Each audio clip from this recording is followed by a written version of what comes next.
Is it right? You're the Basically, it's CMO, yeah. mechanical officer. Yep. Yeah. Okay. Yep. And can you fellas spell your last name so we get them right? It's BEAMS. Okay. And what was your name, sir? Ed Dickens. Okay. Dickens. Okay. And you guys, what's your titles? Well, I'm basically a CMO of RRHMA in Silvis, Okay. and we're going to rebuild some steam engines. Yes, you are. Yeah. And Ed just brought them back. He's in charge of the Union Pacific Steam Department out in Cheyenne, and they just made a 900-mile trip across here, and with both these engines, the diesel, a bunch of extra cars and stuff, and made it here all in one piece. Everything's here, and he's got some heck of a stories from coming across there. But, him and his crew did an awesome job getting the stuff here and everything, and now we'll tear them apart and bring them back to where they're brand new, if not even better. All right. How long do you think it's going to take to restore? Well, 3 of them it's going to take a while, but how long do you think it might take to restore each So engine? the Challenger over there, the 3985, we're hoping we can do it in about 3 years. Of course, we'll find out more once we get into it and do all the initial inspections and figure out what all needs to be replaced on it. New parts, a lot of new parts will end up being made for it and stuff, and then there'll be some modifications to bring it up to some of the modern technology that the railroads require now, having to do with the positive train control system on it and everything that all the diesels are running, so we got to adapt that into a steam engine.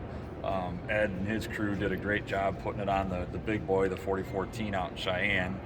So we'll work with them on getting that system put in on the Challenger and potentially maybe even on the 5511 here. We'll just see how we end up doing that one. So there's no parts these aren't parts you're going to be buying off the shelf. These are fabricating. This is everything's got to be fabricated. Yep. There's no call up. Yeah, there's no call up Ace Hardware and say, hey, I need this. It's fabricating from scratch and everything. There's Union Pacific has got a lot of pretty much all the drawings for everything on the locomotives. So we'll be able to look at all the original drawings for the engines and recreate the parts from there, and potentially make improvements because materials have gotten better and technology's gotten better as far as how to fabricate them and machine them and stuff. So. How did the idea get the machines here to this location? How did the idea come up? Well, I can take that question. Yeah, why don't you go ahead and shoot for that one, because you were more the intricate working of getting all that stuff here, and I got thrown in as, okay, you're the guy that's going to do it. So.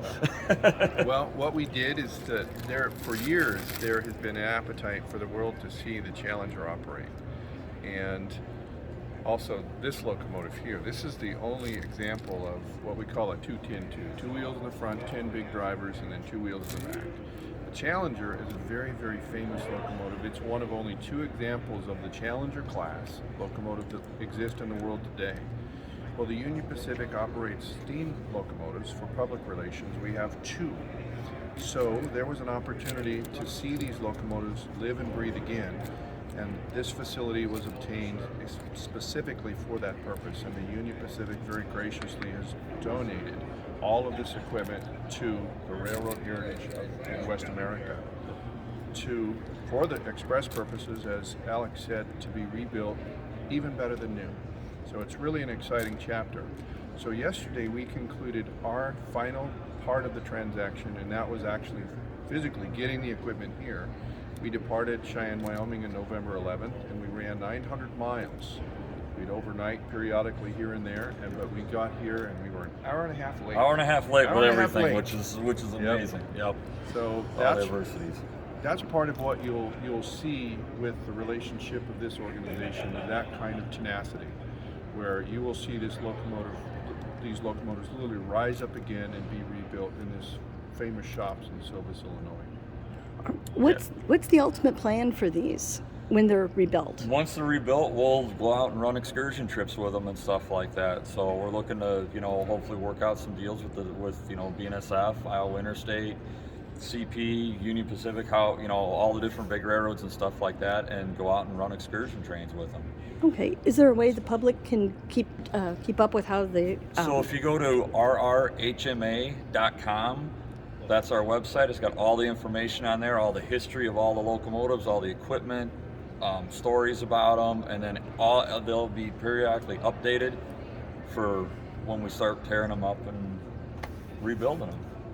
Or you can also go on Facebook, RRHMA on Facebook. All right. Is there a way the public can help support the restoration effort? If you go onto the website and everything like that, there's where you can donate on there. We do some fundraisers here and there, but pretty much, there's a spot on there that you can donate to the organization. And now all that donations, they go toward the locomotives and the rebuild process of it, but also some of that does go to the infrastructure of the building and everything. This building was built in 1903. And it was the Rock Island Railroad built this, and this was their original steam erecting shop. There was a roundhouse out back, a turntable, and everything. And it's really something now to be bringing steam back into an old steam shop and rebuild it. Now, we don't have any Rock Island locomotives here, but, we've got Union Pacific locomotives, which is fine. So it's going to be really something to start rebuilding steam engines back in an old steam shop that hasn't had steam in it in quite a long time.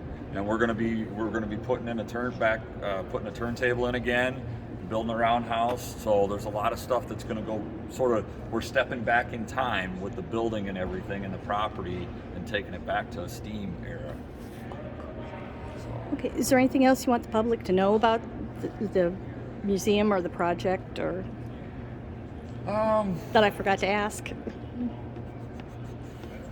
It's okay if there isn't. I'm trying to think. We got the donation stuff in there. We got the website in there. Facebook's in there. That's about it. Okay. Well, that's cool.